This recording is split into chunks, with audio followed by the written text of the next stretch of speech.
Բարի օր ձեզ, հարգելի հայեր ջան, հուսով եմ լավ եք, առողջ եք եւ ձեր մոտ ամեն ինչ նորմալ է։ Աննախադեպ, եթեր չէի հայտարարել, որ եթեր եմ դուրս գալու, երևի լավն էլ հենց էտա, այսօր մի փոքր իրար հետ էլ կշփվենք, ես կկարդամ այն ինչ որ գրել եք, բայց որոշ բաներ կա, որ բացատրության կարիք ունի եւ մտքերս ուզում եի ձեր հետ կիսեմ։ Այս ընթացքում ես մի անգամից կսկսեմ ժողովուրդը կմիանան շաբաթ օրը մեր մոտ ազատ օր մի փոքր անցրել, բայց դա ինձ չի խանգարելու, որ բնության գիր կգնամ ու մի փոքր նորից երեխաների հետ վայելենք բնությունը մի փոքր հետո, բայց միջև այդ միասին շփվենք։ Ուրեմն ժողովուրդ ջան, Թուրքիայում մեծ հրդեհներ է։ Դա բոլորը տեսել եք, ես այդ նյութերն էլ տեղադրում եմ եւ տեղադրում եմ մի փոքր ուրախությամբ, ուղղակի ստեղ մի հատ բացատրության բան կա, Ժորժ ջան։ Տեսեք, ես երբեք չեմ ուրախանում, երբ որ մարդիկ, թեկուզ լինի թուրք, այս պարագայում, Թուրքիայում, եթե նա, ասենք, իրան վատ ազգում, ցավ ունի, հրդեհ կամ ինչա, հարցը անձի մասին չի, հասկանում եք։ Ես ուղղակի ասենք, այդ չկա իմ մեջ այդ չարությունը, որ ինչ որ մեկին ինդիվիդուալ ինչ որ մեկին ինչ որ թեկուզ թուրք լինի, ասենք ցանկանամ, որ ինքը ցավ ունենա, մահանա կամ ինչ որ բան։ Բայց այստեղ տարբերություն կա, տարբերությունը պետք է հասկանալ։ Ես շատ եմ ուզում եւ դուրս գալիս է, երբ որ Թուրքիայի էկոնոմիկան վնաս է ստանում։ Այս հրդեհները, սրանք հասարակ հրդեհներ չեն, հասկանում եք։ Եթե միառժամանակ 50-ից ավել տեղերում մեծամասշտաբ, լայնամասշտաբ հրդեհ է լինում, Թուրքիան, որ այդքան մեծ է խոսում, Հայաստանում 44 օր Արցախում մարդ էր սպանում, ինքը իր երկիրը չի կարողանում փրկի հրդեհներից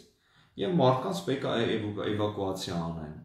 Ավտոներ են վառվում, տներ են վառվում, հասկանում եք, էկոնոմիային Թուրքիայի շատ ուժեղ վնաս է հասնում։ Եվ ես դա ողջունում եմ։ Տարբերությունը հասկանալ է պետք։ Ես երբեք լինի թուրք, լինի պակիստանցի, ես ընդհանրապես իրենց որպես ազգ ասենք չեմ ընդունում, թշնամի են իրենց, թշնամաբար են պահում, բայց որպես ինդիվիդուալ մարդ, ես ձեզ սենց ասեմ, փողոցում հիմա տեսնեմ մի հատ թուրք ընկավ, վազելով կգնամ ու կօգնեմ այդ մարդուն։ Ասենք մարդ է, ես էլ եմ մարդ, միջև հայ լինելը մարդ պետք է լինել, բայց տարբերությունը հասկանալ է պետք։ Ես բացի նրանից, որ իմ դուրը գալիս է, որ Թուրքիայի էկոնոմիան վնասվում է, եթե իմ ուժերի մեջ լինի, ամեն ինչ անելու եմ, որ վնասեն։ Ուրեմն մեր հակառակորդները թող թուլանան, այո։ Նենց որ երբ ես տեղադրում եմ այդպիսի վիդեո, որ ասենք վառվում է, մարդիկ փախնում են, մի կարծեք, որ իմ դուրը գալիս է, որ մարդիկ փախնում են։ Ուղղակի իմ դուրը գալիս է, որ Թուրքիայի էկոնոմիկան շատ ուժեղ վնասվում է։ Եվ այն մարդիկ, ովքեր ասում են, այ մարդիկ են մի ուրախացեք դժբախտության վրա, սիրելիներս, ոչ մեկ չի ուրախանում ոչ մեկի դժբախտության վրա։ Ես վստահ եմ, մեր հայ ժողովուրդը, սա բազմիցս ասել եմ, հայ ժողովուրդը լավ ժողովուրդ է։ Այդ մորթողներից չի, հասկանում եք, Իրաքում դնում են գյուղով հավաքում են, մեկի վիզը կտրում են այդտեղ երեխեքի մոտ, հայը տենց չի։ Հայը բարի է, ներսից ինտելիգենտ է, ցիվիլ է, բայց հասկանալ է պետք Ժորժ ջան։ Մեծամասնության հայերի դուրը գալիս է, որովհետև հասկանում են թշնամու մեջքը կոտրվում է այդպես։ Ուրեմն բերեք ռեակցիաների մեջ էլ այդ բալանսը պահենք, ասենք օրինակ եթե ես կամ ինչ-որ Պողոս Պետրոս sense բան է տեղադրում, որ ասում է տեսեք, օրինակ գրել եմ Թուրքիայում ոնց որ մի քիչ շատ շոկ է, հա։ Այսինքն ի նկատի ունեմ Թուրքիան որպես պետություն, կառավարություն, այդ Էրդոգանը, որ դրա համար վնաս է, ու դա ուրախալի է։ Մի քանի անգամ կրկնեցի, որովհետև կրկնության կարիք կա, որ կրկնում ես, որ ասում եմ մնում է, էլի։ Դա տենց։ Թուրքիայի վիճակը շատ վատ է ու ավելի վատանալու է։ Յանի այդ լիրան լիքը ընկել էր, հիմա ավելի շատ անվանում։ Այդ Անտալիա, որ գնում էին, այդ տուրիստներն էլ թորը փողը փախել էր։ Իսկ բոլոր հայերում, ովքեր Անտալիայում էին գնացել այնտեղ հանգստանալու, ես ուրախ չեմ, որ ձեր վականցին այդ բանը արձակուրդը հարամ եղավ, բայց ուրախ եմ, որ այդ Անտալիան բան եղավ, բայց էլ չգնաք այնտեղ ամոթ է։ 44 օր պատերազմը նոր ա եղել, հելնում թռնում եք այդ մեկը Անտալիա հանգստանալու։ Ուրիշ մի հատ վիդեո ազիկները իրանց պոստերում այն ձմերուկի փոքր տեսակը կա այն դեղին, դրանով էին զբաղվում, վիդեոն տեղադրել եմ իմ կայքում։ Ուրեմն երկու ձևի ռեակցիաներ ա գալի, մի խումբը ուրախանում ասում է, տեսեք ինչ անկապ մարդիկ են, մի խումբն էլ ասում է, մի հրապարակեք սենց, այդ խումբի մեջ էլ մի խումբ էլ կա, որ ասում է, բա մեղք են, մարդ են, չգիտեմ ինչ է։ Ժողովուրդ ջան, մի անգամից սենց ասեմ, տեսեք, ես դա տեղադրում եմ միտումնավոր, ինչի եմ տեղադրում, որ դուք տեսնեք, ականատես լինեք, որ Իխլամի բանակը կներեք արտահայտությանս համար, բայց պետք է ասեմ, սա օգտագործումը Հայաստանում զգացել եմ, բարդակ նոց է։ Այնտեղ զինվոր չկա։ Այդ պատերազմն էլ իրանք որ հաղթել են, իրանք չեն հաղթել իրանց ասելով։ Դա եղել է թուրքը, պակիստանցին, սես կողմից այն կողմից բերեցին ֆոսֆորով բանով մի կերպ։ Նրանք մենակ հայի դեմ եթե կանգնեն, նրանք չեն դիմադրի, չեն կարող սկի դիմադրեն։ Ես ձեզ ասում եմ, մեն ամենաուժեղ զենքներ տվեք։ Որովհետև դրանց բանակը բարդակ նոց է։ Նորից կներեք ինձ։ Դեռ դուք վիդեոն տեսել եք, այդ իրար 3 հոգի պոստում կանգնած են, 3-ն էլ ազիկ են, նրանք նկարողն են մեր տղեկն են։ Ես ձայնը հանել եմ, մեր տղեկ այնտեղ կոմենտար են ասում, լիքը քֆուր կա, բան կա, հանել եմ։ Այդ երկուսով են մեկին ճնշում են։ Թե հիմա ինչ են անում, վիդեոն բանա, այնց հերվից երևում է։ Հետո մի խումբ էլ կա, սա էլ է հետաքրքիր, մի խումբ էլ կա, որ ասում է, այս վիդեոները բա ինչի եք տարածում, մի տարածեք, չէ որ ասում են մի տարածեք։ Հարգելիներս, հատուկ ձեր համար բացատրեմ։ Ուրեմն մեր նախարարությունը պաշտպանության հստակ ասում է, մեր դիրքերը, մեր զինվորները, մեր զինատեխնիկան, մեր շարժումը մի տարածեք, մի նկարահանեք։ Դա հասկանալի է։ Դա նույնը ասում է նույնիսկ Ադրբեջանը։ Ադրբեջանի նախարարությունը ասում է, մեր դիրքերը, մեր զինվորներին, մեր զենքերը մի տարածեք։ Ու ես ինչ եմ անում, ես վերցնում եմ Ադրբեջանի այդ հայտարարությունը, սենց կլորացնում եմ, փոքրացնում եմ ու սենց Իխլամի կնոջն եմ նվիրում ու տեղադրում եմ ադրբեջանական պոստեր, ադրբեջանական զինվորներ և հակա ադրբեջանական վիդեո։ Հիմա դուք այդ տարբերությունը, նրանք ովքեր ասում են մի հրապարակ չեք հասկանում այդ տարբերությունը, որ մեր պոստեր, մեր զինվորներ, մեր և նրանցը։ Տարբերությունը հասկանալ է պետք։ Ինչու եմ ես դա հրապարակում, որովհետև կարելի է մեկ, Հայաստանի Հանրապետությունը չի արգելում դա, չի կարելի Ադրբեջանի Հանրապետության կողմից դա երկուս։ Նրանք չեն թույլատրում, ես լավ եմ անում, դա անում եմ։ Հասկացաք։ Տարբերությունը սա է։ Ուղղակի վիդեոյի էսենցիան նա է, Ժորժ ջան, որ տեսնեք ու հասկանաք, սա առաջի դեպքը չի, տեսնեք ու հասկանաք, որ Ադրբեջանի բանակը այն բանակը չի, որ մեզ ներկայացնում է Իխլամը։ Խլամ բանակ պատկանող Իխլամին։ Հասկանում եք։ Հետո սենց մի հատ բան։ Այս միտքը հիմա ժամանակն է, որ ես ձեզ տրամադրեմ ասեմ։ Տեսեք, ես բազմիցս խոսացել եմ հողերի մասին, վերադարձը հողերի, ժամանակի հարցը, Շուշի, Հադրուտ, նույնիսկ Վան, Տրաբզոն, այնտեղ Արևմտյան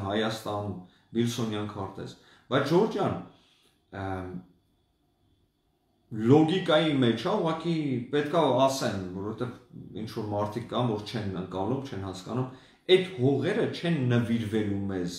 Այդ հողերը մենք եթե ժամանակը եկավ, պետք է գնանք, վերցնենք։ Այ օրինակ sense բան ասեմ, Թուրքիան հիմա քանդվում է։ Եթե քանդվելը այն ծայրահեղություն եղավ, որ այնքան Թուրքիան թուլացավ, Ադրբեջանը թուլացավ, որ մենք զգանք, որ թուլ է, նրանք չեն կարող դիմադրել, պետք է գնանք ու վերցնենք զորով։ Կրակենք, սպանենք, մահանանք, չեմ կարող չասեմ։ Դա է։ Պետք է թե կռվով, արունով վերցնենք մեր հողերը։ Հիմա հարցը սրանում է։ Երկու բան, երբ Թուրքիան այդ աստիճանին կհասնի, ժամանակի հարցը։ Տարի, 2 տարի, 3 տարի մաքս, 2023 թիվ մաքս։ Երկրորդ հարցը, որը մեզնից է կախված, այդ առաջինը մեզնից կախված չի, այդ ինտերնացիոնալ, Ամերիկա, Ֆրանսիա, Ռուսաստան, բայց երկրորդը մեզնից է կախված։ Եթե այդ ժամանակահատվածը եկավ, Թուրքիան թուլացել է, քուրդերը ընդդեղից են սեղմում, հույները ընդդեղից, մենք ի վիճակի կլինենք, գնանք վերցնենք։ Մեր բանակը պատրաստ կլինի, որ հակահարված անի գնա մտնի այդ հողերը վերցնի։ Մենք դրանով պետք է զբաղվենք։ Ու պատկան մարմինները զբաղվում են, բայց մի երկու բան կա, սենց կասեմ, ես ուղարկել եմ մի քանի կարևոր մարդու, բայց պետք է սենց եթե մերով էլ ասեմ, մեր բանակի վիճակը պետք է բարելավի, ավելի ուժեղանա։ Ցանկացած բանակի ուժը չափվում է ոչ թե զենքով, հասկանում եք, դա թուրիմացություն է, որ ասում ենք զենք ունենք, ուրեմն մենք ուժեղ ենք, այդպես չի արվում։ Ցանկացած բանակի ուժը չափվում է կարգապահությունով, դիսցիպլինայով։ Նորդ Կորեան, Հյուսիսային Կորեա հայերեն, չի համարվում հարուստ երկիր, չի համարվում ցիվիլ երկիր, բան, բայց Նորդ Կորեայի նման բանակ աշխարհում չկա։ Միայն զենքը չի, դիսցիպլինան է, կարգապահությունն է։ Եթե զինվորը ասենք ինչ-որ բան միտումնարվոր չարեց այնպես ոնց պիտի անի, շատ խիստ ձևով պատժում են, շատ խիստ, ընդհուպ սպանություն, գնդակահարը։ Ես չգիտեմ, մտեք YouTube նայեք, Նորդ Կորեայի բանը որ նայում եմ, իրենց այդ քայլերը, երթերը, բաները, Չինաստանը ոնց որ երեխա լինի նրանց մոտ։ Այդ ամենը կարգապահությունից է։ Հիմա այս ամենը ինչի համար եմ ասում, կոնկրետ բան ասեմ, մեր բանակում այդ կարգապահությունը դեռ գոյություն չունի։ Գենշտաբի մեծն էլ, որը իր մարդկանց տեղադրում է բան, որ հետո գործարքներ անի ու մի հատ էլ երկրորդ հեղաշրջում է պատրաստվում, այդ մարդը որոշ կորպուսները անտերության է ուղղակի հիմա ներկա դրության փաստերով եմ խոսում, ամեն ինչ ունեմ, բայց չեմ տեղադրի համացանց, որովհետև մեր երկրին օգուտ չի, այլ մի երկու հատ փաստ ասեմ։ Տեսեք, Իջևանի օրինակ չասնում, սալդատները 3 շաբաթ արդեն գրաժդանսկի շորերով են ման գալիս, որովհետև իրենց ասում են հələ չկա ձեր սալդատսկի շորերը։ Մի հատ ուրիշ բան ասեմ, պիվեքը բերեն շարել են, գումար են խաղում սալդատները իրար հետ։ Հրամանատարությունը ուր է։ Այն սա է, որ այն անցած անգամ էլ ասեցի, որ այն մարդիկ, որ իրանց տեղում պետք է լինեն, իրանց տեղում չեն, հետևանքները սա է։ Բանակի համար 1 առաջին, այն առաջնային բանը, որ պետք է լինի, դա դիսցիպլինա, կարգապահությունը։ Եթե դա չկա, ինչ զենք ուզում ես ունեցի, ինչ կապ չունի ով է նախարար, կապ, եթե դիսցիպլինա, կարգապահություն չկա, այդ բանակը տեղ չի հասնելու, պրավալ է տալու։ Կարգապահություն, Ժորժ ջան։ Մարդկային այդ բանը, որ բարի մարդ, չգիտեմ ինչ, բանակում չկա տես բան, բանակում պետք է լինի խիստ, բանակում պետք է հրամանատարին բոլորը լսեն, ենթարկվեն, Եվ հրամանատարը պետք է լինի ազնիվ, թալանչի մալանչի չպետք է լինի ու մասնագիտացված։ Հների մոտ ոնց էր։ Հրամանատարը թալանչի բանակում էլ այդ ազիկներին, այդ պոստերում որ դրել են, դու գիտեք մեր մոտ չկար, ինչի մասին է խոսքը Ժորժ ջան։ Դուք չեք տեսել, ես տեղադրել եմ այդ երիտասարդին, որ գժվացրել էին։ Հայոց բանակում, ախր գիտեք ինչ կա, չենք խոսում, որտեղ մամուտը հայոց բանակում բռնաբարությունները, լիքը, սպանություններ, ինչ ասես չեն լինում։ Հիմա մի քիչ, բայց անկարգությունը հələ չի վերացել, որտեղ հրամանատարությունը տեղում չի։ Ես հասկանում եմ, որ ժամանակի հարցը պետք է տեղադրվեն, պետք է նշվեն, բայց խնդրում եմ պատկան մարմիններ, պարոն Փաշինյան, ուշად, ես գիտեմ, որ դուք ասենք ռազմագետ չեք, բայց գլխներին կանգնեք, նախարար, գործ արեք, բան արեք, տեղադրեք խիստ մարդկանց, խիստ պետք է լինի հրամանատարը, գեներալը, պետք է խիստ լինի։ Գնում է տուն կնգա երեխի հետ կարա բարի լինի, բայց գալիս է չես պետք է իրան նայեն ու ասենք սթափվեն, նա ցած զգաս կանգնեն։ Ինչ գումար, ինչ պիվա, ինչ գրաժնանստի շորերով, ինչ չստեր, ինչի մասին է խոսքեց 2018 թվից հետո դες բաներ արդեն չպետք է լիներ։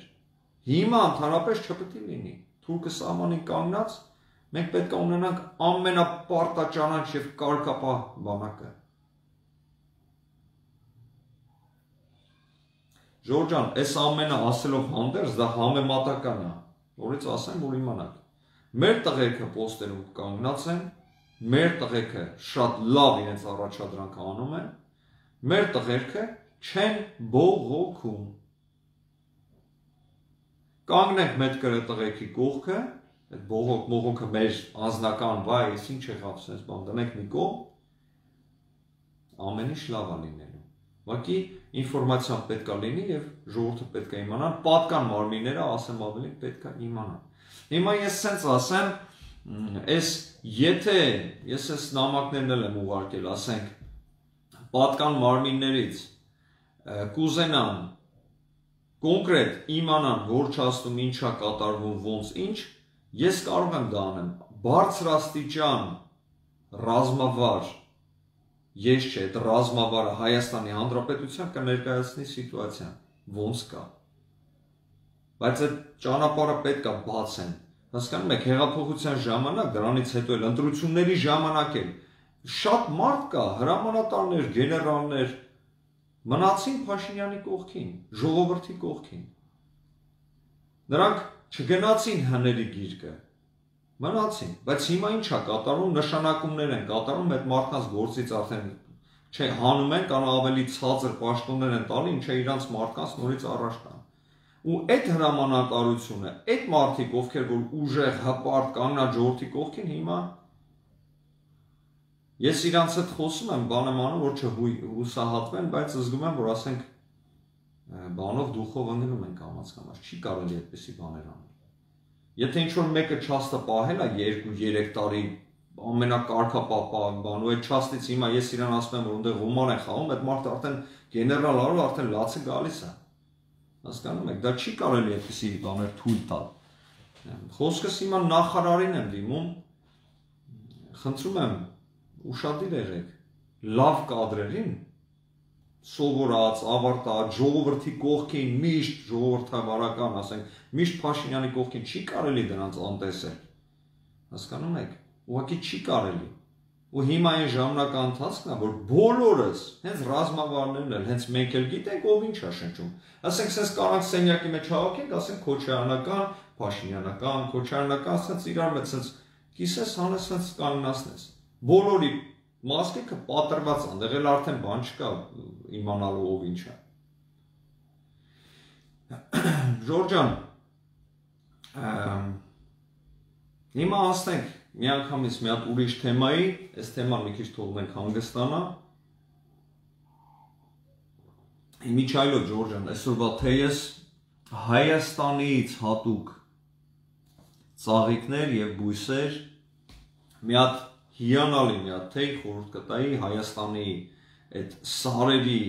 այդ ծաղիկները, բույսերը, բաները մի հատ հրաշք է։ Սա որ ես խմում եմ, սաղորեն երջանիկ եմ զգում, սենց ասեմ։ Ուրեմն Ժորժան տեսա, որ Երևանում շարունակվում են այդ ապօրինի շինությունների ապամոնտաժումը եւ այն որ ասում եմ մի հատ երկրորդ համաշխարհային ասա Հայկոն խոդիա ընկե ու չի ուզում անջատվի եթե Փաշինյանը այդ մուրճն է sense բանանում Հայկոն բուլդոզերը շատ լավ է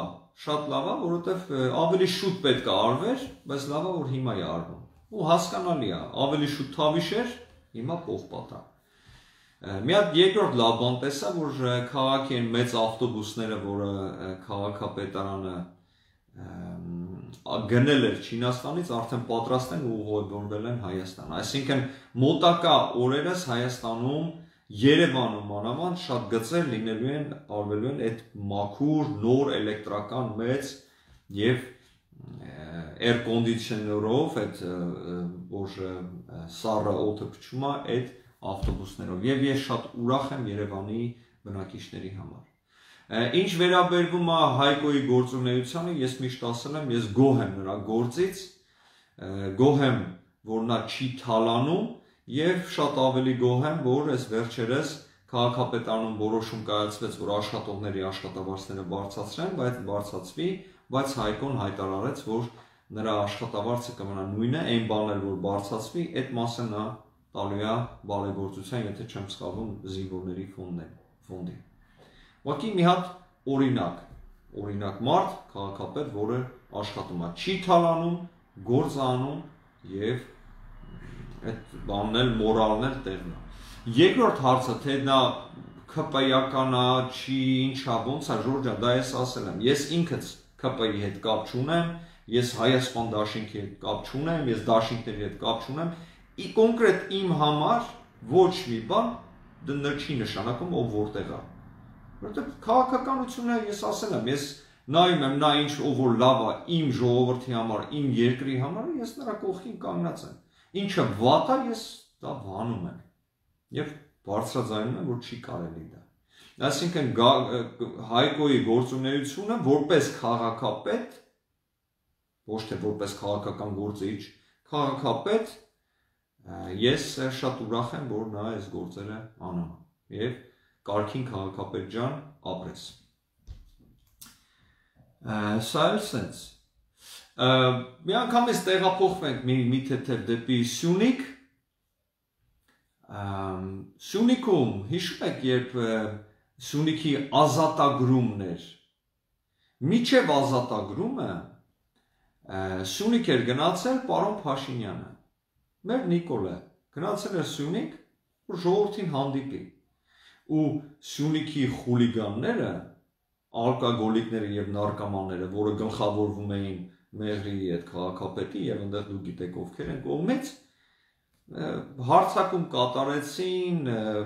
հայհոյում էին վարչապետին, այն ամենավատ խոսքերով, հայհոյում էին ժողովրդին, ովքեր սատարում է վարչապետին, մի խոսքով շատ տգեղ տեսարան շատ ժողովուրդը իսկապես ջղայնացած էր ու դրանից հետո լռություն էր։ Հետո Սյունիքի ազատագրումը եղավ, շատ լավ հիշում եք, այդ լայֆի ես արել եմ, ու հիմա ժամանակը եկել է պատասխան տալու։ Պատասխան տալու ժամանակը եկել է ու այսպես 32 հատ մեղադրյալ, այդ 32 նարկոման հները թալանչիները, մեծից փոքր, գյուղապետից միջև են ցածի մանգլավիկները հիմա պատասխան են տալի պատկան մարմիններին եւ ժողովրդի դիմաց։ Նորմալ է ժողովուրդ ջան, բայց ինչ եք կարծում։ Դե ես գիտեմ իրանք ինչ են կարծում։ Կարծում են էսի sense կանենք, էսա Քոչարն էլ կգա, հները կգան ու մեզ ոչ մի բան չի լինի։ Սխալվեցիք։ Այս որերորդ անգամն է դուք սխալվում եք։ Ախր սխալից մարդ սովորում է, երկրորդ սխալից գոնե սովորի, երրորդ, չորրորդ, հինգերորդ սխալ, դա արդեն տգիտություն, տխմարություն, ես չէի կասկածում, որ այդ կատեգորիայի մեջ եք հներ ջան, բայց վերջի վերջո հայ եք, ես ձեզ նորից հորդորեմ, թարգը տվեք, կանգնեք ժողովրդի կողքին, ժողովուրդը, հայ ժողովուրդը բարի, ազնիվ եւ ամենակարևորը իմաստուն ժողովուրդը, դուռը երբեք չի փակել ձեր առաջ, դուռը բաց է, զղջացեք ձեր առանցքների համար,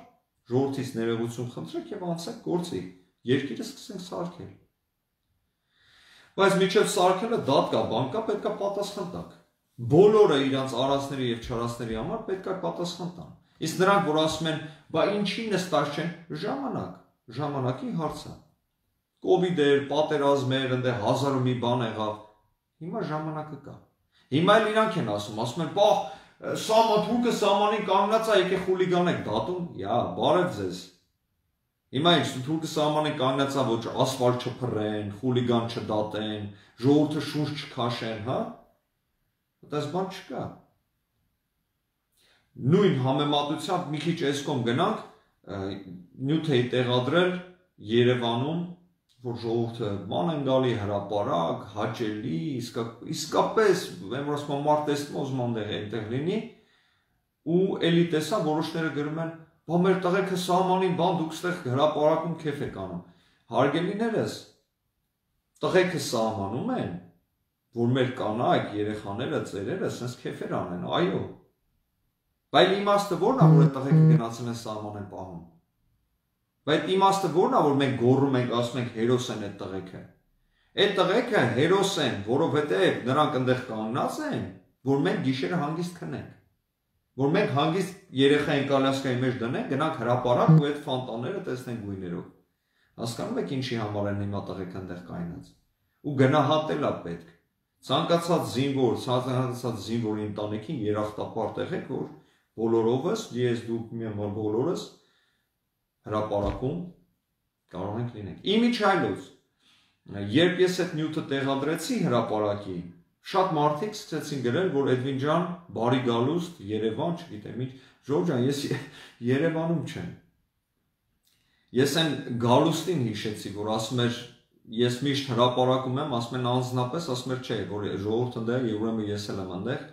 Ժորժ ջան, ինչ շատ են նյութեր ուղարկում, ասենք օրվա ընթացքում 30, 40, 100 հատ կարող է նյութ գա, վիդեոներ, ֆոտոներ, եւ որոշ բաներ կա այդ մարդկանց հետ, եթե նրանք համաձայն, ես տեղադրում եմ, որովհետեւ ուզում եմ, որ դուք տեսնեք, դրսի Սփյուռքի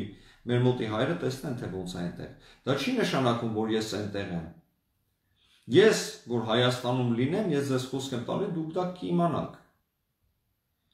Կիմանան շատերը, բոլորը։ Նենց որ ամեն ինչ լավ է լինելու։ Ինտերնացիոնալ այդ հարթակներում Հայաստանի վիճակը շատ լավ է, օրեցօր ավելի լավանում է, դա կախված է Թուրքիայի, Ադրբեջանի հետ, եթե Թուրքիան Ադրբեջանը վատ է, Հայաստանը լավ է։ Թուրքիան ստացավ նորից ապտակ այս անգամ Ավստրիայից, Ավստրիան մերժեց համագործակցությունը Թուրքիայի հետ, ռազմական առումով եւ շատ ուրիշ առումներով։ Ընդհանուր բանով որ վերցնում ես աշխարհի ամենամեծ էկոնոմիաները մերժել են արդեն Թուրքիային, մերժել են Ադրբեջանին, շատ ուժեղ հակա-ադրբեջանական թուրքական լոբի է ստեղծվել եւ այդ գործընթացը առաջ է գնում։ Շատ լավ է, թող թուլանան։ Նորից եմ ասում, միաժամանակ նրանք թուլանում են, մենք պետք է ուժեղանանք։ Մեր բանակը պետք է ուժեղանա։ Բանակի ուժը կարգապահության մեջ է։ Այդ զենքը հասկացան։ Բնական բան է, զենք պետք է ունենա, բան։ Բայց եթե կարգապահ չի, ինձ ատոմային զենք էլ դուր չեն կարողանում օգտագործել։ Ուրեմն Ժորժ ջան, բերեք հիմա մի թեթև ես ձեր հետ շփվեմ, ես տեսնում եմ շատ բան չեմ տեսել, Աղավնին է Հայաստանում եւ հետաքրքիր հանդիպման նկար էր տեղադրել։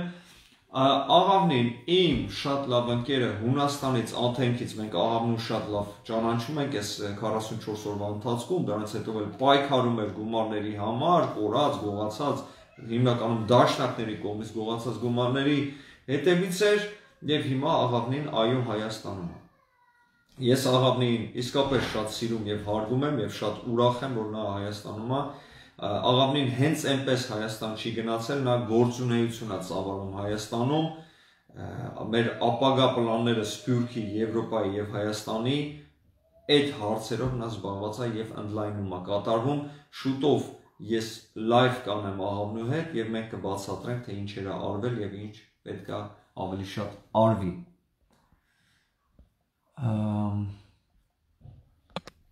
Ժորժ մի վարքյան չտամ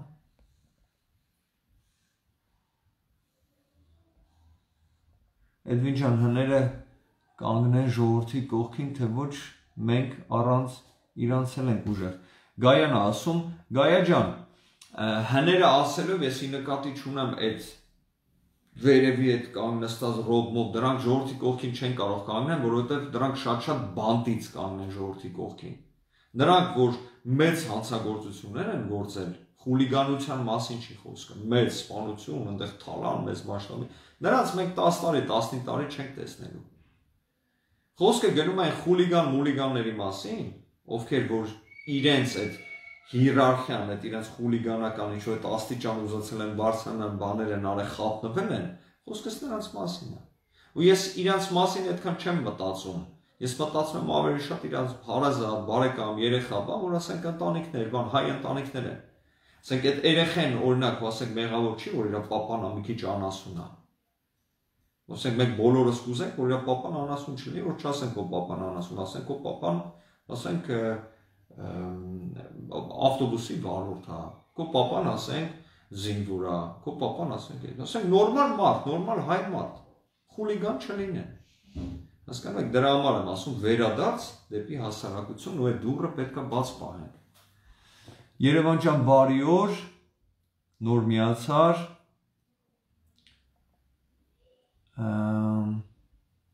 Եթե ինչ-որ հարցեր ունեք, Ժորժ ջան, խնդրում եմ, գրեք, հիմա ես կարդում եմ, կփորձեմ մի փոքր պատասխանեմ, իրար հետ շփվենք եւ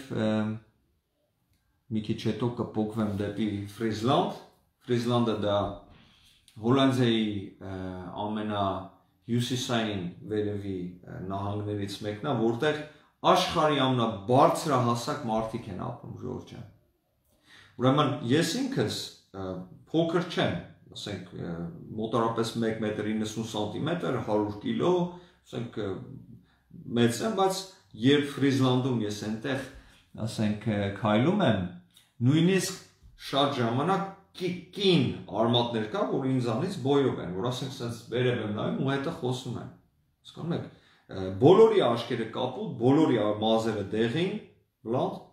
ուղղակի բոլորի, ասենք նրանք որ ինձ տեսնում են, երբեմն գալիս նայում են իմ աչքերը, բան ասում են, ես ինչ սիրուն մուկ աչքեր ունես, բան, հասկանում եք։ Տարբերություն կա ու իմ համար ես այդ ժողովրդին շատ եմ սիրում։ Շատ կիրթ ժողովուրդ, շատ կոռեկտ ժողովուրդ, ասենք այդ տեղը որ գնում եմ, այսօր նորից կնկարահանեմ որոշ բաներ, ասենք կենդանիները, կենգուրուները ազատ այնտեղ, խոզուկները ստեղ, այնտեղ ուղտերը այնտեղ, ու ոչ մեկ ու ազատ է, այնտեղ չկա ինչ որ կոնտրոլ անող կամ բան, որովհետև դիսցիպլինա, կարգապահություն, ոչ մեկ դա նույնիսկ մի տարեկան երեխա չի մտնի այդ վանդակը, որը բաց է, չի բացի այդ վանդակը։ Հասկանում եք, մի հատ ուրիշ մի հատ սֆերա է ու ես այդ ժողովրդին իսկապես շատ սիրում, հարգում եմ։ Բնայի նշանակումների մասին նորություն ունես, Էդվին ջան, Նյութեի հրապարակել այդ մասին։ Պաշտպանության նախարարությունում դե ասեցի, այդ նշանակումները հետաձգվել են, ես հույս ունեմ, որ ճիշտ նշանակումներ կանեն, բայց այս մասով էլ անցած անգամ ասեցի, եթե նշանակումները լինում են, չի կարելի քլնգել, եթե ասենք ինչ որ կոմենտ կա բան պետք է ասել, բայց վստահեք որոշումներին։ Ես ինչ որ պետք է ասեի, արդեն ասել եմ։ Այս մասը կարևոր է։ Հեղափոխական Փաշինյանի կողքին, ժողովրդի կողքին միջև վերջ կանգնած գեներալները, կողքին կանգնած հրամանատարները, նույնիսկ փոքր պաշտոնի մարդիկ, բայց ժողովրդի ու Փաշինյանի կողքին կանգնածներին չի կարելի անտեսել։ Ես հասկանում եմ, պարոն Փաշինյանը չի ասում դու, ասենք գենշտաբում են ասում առաջադրում բանանում, բայց հասկանալ է պետք գենշտաբի մեծը, որը նա այդտեղ նստած է, դա Խաչատուրովի ճուտն է, մեծացրել է Խաչատուրովը, ես վստահ եմ Խաչատուրովի ինչ ասի նա անելու է։ Դրա համար զգուշություն է պետք, դրա համար ես հասկանում եմ, ես չեմ ասում սրան նրան բանակ, բայց ինֆորմացիան հասել է այնտեղ, որտեղ պետք էր հասնել։ Եվ նշանակումները երբ կլինեն, ես դա կկիսեմ ձեր հետ, կկիսվեմ այդ մասում։ Այսինքն պաշտպանության նախարարությունը կկիսվի, հետո ես կկարդամ, կասեմ ինչ են արել։ Էդվին ջան, իրանց կներես, տեսնենք տենց խոշոր մարդկանց։ Հա, իրենց կնկարես այդպես խոշոր մարդկանց։ Դե Ժորժ ջան, Դուք երևի հասկանում եք, ասենք որ մարդուն չեմ է թալուս ես նկարեմ, բայց ընդհանուր եթե բան լինի կնկարեմ եւ կտեսնեք հիմնականում մեծ, ասենք 2 մետրանոց մարդիկ այնտեղ որ ես գնում եմ, ասենք լիքը։ Ես իրանց մոտ փոքր մարդ եմ, ասենք մեզքան ինձնից մեծ են իրանք։ Շատ հետաքրքիր է ու բարիության մի հատ ուրիշ մակարդակ, էլի, ասենք սենց գնամ ուսով խփեմ իր ուսին, ինքը ֆռալու է ու ինձ կներես ասի։ Ոչ թե որ վախենում է։ Չկա, ասենք այդ բանը կա, չէ՞, որ մեկին խփես ինքը ասի ներողություն, ասես վախենում է։ Չէ, դա չի Ժորժ ջան, ուղղակի ցիվիլ շնորհքին ժողովուրդ են։ Ես կաշխատեմ այսօր այդ մարդկանց էլ ինչ որ ոմանց նկարեմ, կփորձեմ, ասենք հերվից իհարկե մոտիկից չէ, որովհետև չի կարելի մարդկանց sense բան, եթե իրանք մանավանդ չգիտեն։ Երանի այն օրը, որ Հայաստանում էլ կերտ ու քաղաքակիրթ կլինեն, Կարինան ասում, այո, Կարինա ջան, այդպես լինելու է։ Բայց դա մենք, ես, դուք, մնացածս բոլորովս պետք է անենք։ Հասկանում եք։ Սկզբուց մի հոգի է քաղաքակիրթ, հետո 10 հոգի, հետո 100 հոգի, հետո 1000 հոգի, ու այդ ժամանակը մի քիչ պետք։ Խնդրում եմ, ժամանակը տվեք ինքներդ ձեզ, տվեք հայ ժողովրդին, տվեք Հայաստանին, ամեն ինչ լավ է լինելու։ Էդվին ջան, գերիներից լավ լուր կա, ցավոք սրտի գերիներից լավ լուր չկա, ընդհանրապես լուր չունեմ։ Տեսա, որ հայ գերին խնդրում էր դատավորին, որ իրեն ազատ արձակեն, որ մայրը հիվանդ է Հայաստանում, բանը այդ խնդրանքը շատ նորմալ է, եթե ես այնտեղ լինեի գիրելու տեղի ես էլ կանեի, որտեղ դատավորը նա օրենք է, պաշտպանում օրենքի սահմաններում կա այդպիսի բաներ, որ եթե ասենք մայրդ մենակ կա, եթե բաներ կա դու ինչ որ միտեղ զղջում ես, որ այնտեղ ես այդ սիտուացիայի մեջ ես ընկել, մեղ լինի դատավորը, դա սա նորմալի մեջ է, բայց ցավոք սրտի տեսա էլի ես հները դրան այդ բանն էլ էին, այդ սիտուացիան էլ էին օգտագործում, էլի ասում էին, տեսեք, մեր տղերքը սենց գերի գնացել են ազիկներին խնդրում են բան։ Նորություն լինի, միանգամից տեղյակ կպայեմ Ժորժ ջան։ Այս նորությունները հիմնականում բաներ կա, որ ասենք նորություններ էլ կա, որ չի կարելի ուղղակի հայտարարել, դա ես իհարկե չեմ անի։ Դա պաշտպանության նախարարությունը կանի եւ պատկան մարմինները։ Ժորժ ջան, մի վարքյան, այս բանը մի փոքր փախնում է։ Ես չհասցրեցի կարդամ, մի վարքյան, մի քիչ առաջ տամ։ Բնայի առումով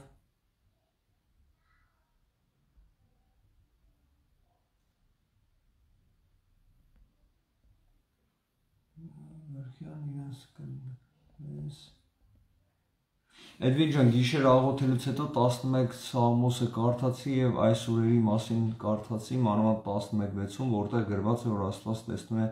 ամբարիշներին եւ կրակ ու ծծում կթափվի ամբարիշների գլխին։ Դա Նելին ասում։ Նելի ջան, տես Ժորժ ջան, սենց բան կա։ Աստված շատ մեծ է։ Աստված այնքան մեծ է, որ իր սերն էլ է մեծ։ Սիրում է բոլորին։ Հավատացեք, մարդկանց, ազգություն, բանը ինչ ազգություն, մարդ, կենդանի,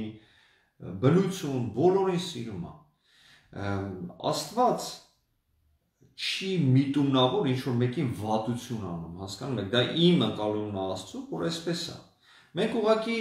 մեր մեջ սենց բան կա, եթե ինչ որ լավ բան է լինում, ասում ենք Աստված է տալի, եթե վատ բան է լինում, ասում ենք Սատանան արարեց, բայց Աստված թույլատրեց։ Ուրեմն Ժորժ ջան, տեսեք սենց բան կա։ Մեր կյանքում, մեր տիեզերքում, մեր աստվածային տիրույթում, որը Աստված է ղեկավարում, Աստված հենց ինքը այդ բոլորը իր մեջ է, գոյություն ունի օրենքներ, աստվածային օրենքներ։ Եթե այդ օրենքներով ապրում ես, դու Աստծո ճանապարհով ես քայլում։ Եթե այդ օրենքներով չես ապրում, դու չես քայլում Աստծո ճանապարհով ու քեզ վատ բաներ է սպասվում։ Հասկանում եք, այդ բումերանգի էֆեկտ, բան, այո, դա բոլորը գոյություն ունի։ Այն հասարակությունը, որտեղ թույնն է մեծանում, տեսեք ադրբեջանցիք, ասենք 25 տարի թույն ներարկեցին իրեն ժողովրդի մեջ։ Հայրը վատ են, թուրքերն էլ են, չի անում, հայրս նեսն։ Այդ նույն թույնը իրանց չի թողնելու, որ իրանք զարգանան ու առաջ գնան։ Դա իրենց ոչնչացնելու է։ Իսկ ինչ վերաբերվում է բնության առումով, այս բնության շիֆտը, որ տաքությունները գալիս է, փոխվում է, սա նորություն չի, Ժորժ ջան։ Ես մի փոքր հիմա բան ասեմ, տեսեք, երբ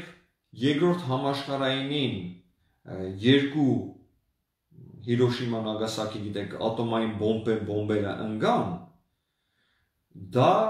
օզոնի այդ շերտում փոփոխություն ինչ որ տեղ ունեցավ, բացվեց ու արևի բաները ավելի ուժգուն ձևով մոլորակը սկսեցին հարվածել ու մթության մեջ ավելի շատ ընկալում մոլորակը լույսը, ասենք եթե մուգ տեղը ավելի շատ անդանում, քան եթե սպիտակ է։ Ուրեմն այդտեղից սկսել է մի հատ process, որը լինելու էր ուղղակի շատ երկար ժամանակ ընթացքում, բայց ավելի արագացել է ու այդ process-ը ավելի արագանում է ամեն տարի, որովհետև մարդկությունը 7.5-8 միլիարդ մարդկությունը մոլորակի վրա դա շատ է։ Մենք քաղցկեղի նման սպանում ենք մոլորակը եւ դրա հակադարձը մենք զգալու ենք ու զգում ենք հիմա։ Դա հրդեհներն է, դա ջրհեղեղներն է, դա եղանակն է, որ տաքանում է։ Ժորժ ջան, ես ասեմ, Աֆրիկայի եղանակը դառնալու է Հայաստանի նման։ Հայաստանի եղանակը փոխվելու է Աֆրիկայի տաքություններն են ունենալու։ Ու մոտ ապագայում, ես չեմ խոսում 2-300 տարի հետո։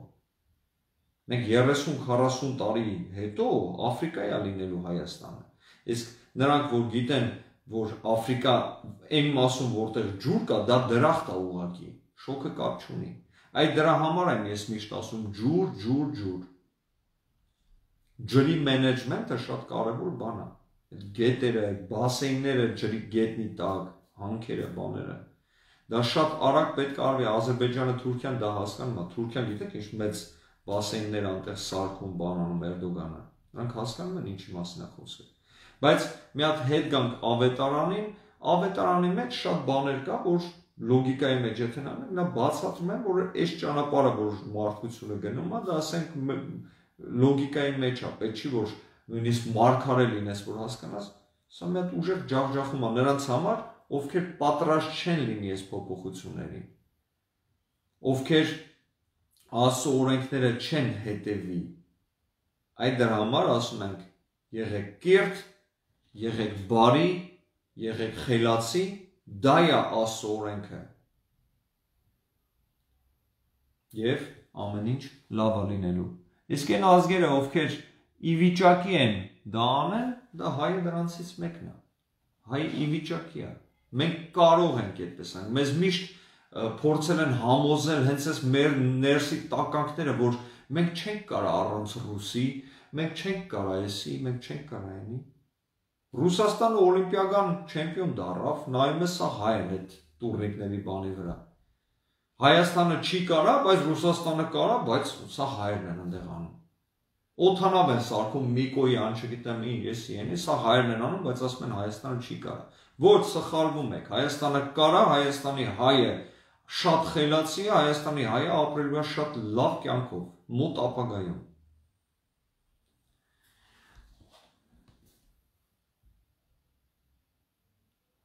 Լիլիան ասում է, կինը պետք է լինի արձանիկ, ոչ թե էֆելյան աշտարակ։ Լիլիա ջան, ես իմ առումով սենց ասեմ, կին արմատները իրանք սիրուն էակներ են, իսկ սիրուն էակի մեծը, փոքրը, դա տղամարդուց է կախված, մարդկա մեծ է սիրուն, մարդկա փոքր է սիրուն, ես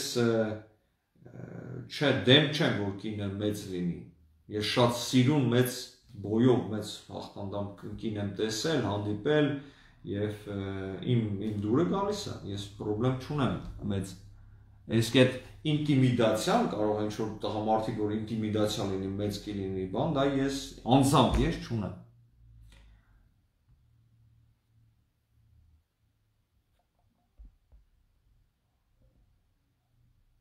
Էդվին ջան, եթե նյութեր ունես կամ անուններ բանակի վերաբերյալ ուղարկեք ինձ, ես ուղարկեմ ին, որ պետքն է, չնայած առաջին լայֆն ուղարկելի եմ, որ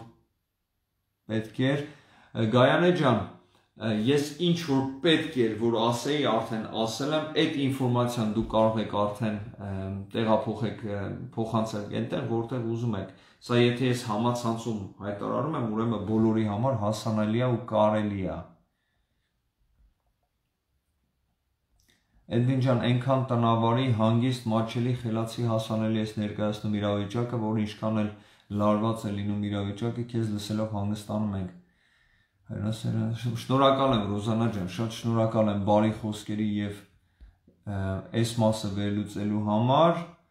Ժորժ ջան, կներեք ինձ 1000 ներողություն, մի փոքր առաջ տամ, ես էլի ծույլիկի նման հետ եմ ընկել։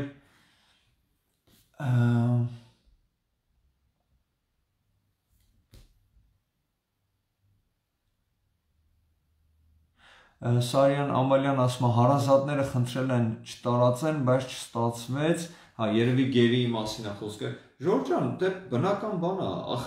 ախր հենց ցավը սրանում է։ Հասկանում եք։ Հայ գերին, որ խնդրում է, աղերսում, ասում է, խնդրում եմ ինձ թողեք գնամ, բան վերցնում են, հիմնականում հները տարածում են, որ աչոք հավաքեն, ասեն, տեսեք Նիկոլի ինչ վատն է։ Ու այդ գերի, ոչ միայն այդ գերին, որ էդի վնաս է գերում, այդ դրա ընտանիքը, այդ տղու ընտանիքը հասկանում եք ինչ ապրումներ է ապրում։ Բայց այդ հների հետ վեճը չի։ Դրանք դե ես արդեն չեմ հավատում, որ այդ խիղճ կամ ինչ որ բան դրանց մոտ գոյություն ունի։ Խիղճ ունեցող մարդը իր երկիրը չի թալանի։ Խիղճ ունեցող մարդը իր բանակը չի քանդի թալանի։ Հասկանում եք։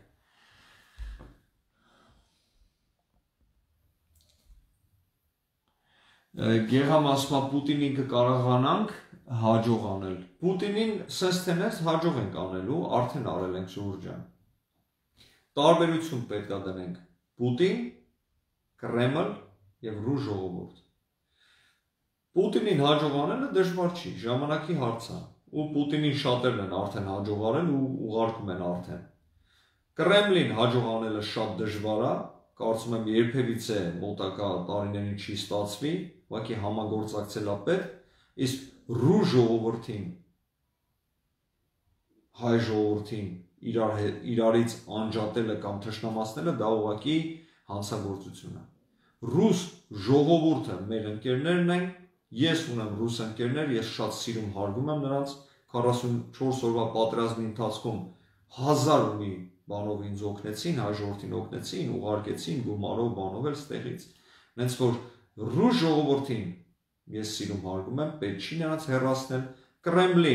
Կրեմլը ինչ որ մի չափով կհեռանա, բայց ապագայում նորից մոտիկանալու է, իսկ Պուտինը պետք է հեռանա։ Դավաճանության համար հայերին հայ ազնել իմաստունը հասկացավ, միջև որս փորձում են ինչ որ մի ձև բան անեն, չի ստացվում։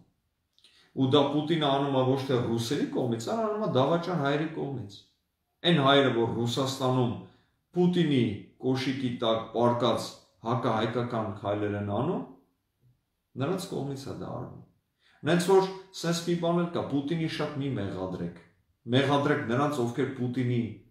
առաջադրանքով մեր երկիրը քանդում են, դա հայի տականք տեսակն է։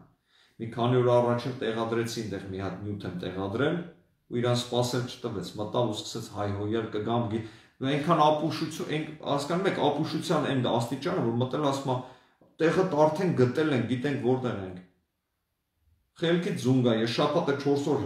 հայտարարում եմ համացանցում որտեղ եմ մնում, վիդեո եմ անում իմ տունը բան։ Մի հատ էլ պետք է բան արեցիք, բյուտ արեցիք, որ գտել եք որտեղ եմ։ Հասկանում եք։ Ու սրանց այս հների գործելավոճը, որ վախով, բանով ինչ-որ բան, սրանք գիտեն դրանով առաջ կգնան։ Անուղելի են, էլի, չեն հասկանում, որ դա չի աշխատում։ Իմ մոտ երբեք չի աշխատել, բայց հիմա Հայաստանի այն փոքր 5 տարեկան երեխուն էլ այդպես բան ասես, կերելի կասի ինչ ես ասում։ Դուխով։ Նիկոլը սաղի վրա հոգի, դուխ, սիրտ, լեզու է դրա սաղի վերանը։ Ու տենց էլ պետք է լինի, հայը պետք է հպարտ լինի, միառժամանակ պետք է լինի կոռեկտ, միաժամանակ պետք է լինի հարգալից եւ մեր բանակը պետք է լինի դիսցիպլինայով։ Ժորժ ջան, ես ձեզ շատ սիրում հարգում եմ, մնացեք բարով, թող որ Սուրբ Հոգին ձեր կողքին լինի, ձեր մեջ լինի, թող որ դուք ուրախ լինեք, երջանիկ լինեք, Նույնիսկ այն ժամանակներում, որ ծանր սիտուացիա է ձեր մոտ, թող որ դուք չընկճվեք եւ իմանաք, թե ինչ քայլեր անեք, որ այդ սիտուացիայից դուրս գաք։ Սիրում հարգում եմ ձեզ, Ժորժ ջան, մնացեք բարով, հաջողություն ձեզ։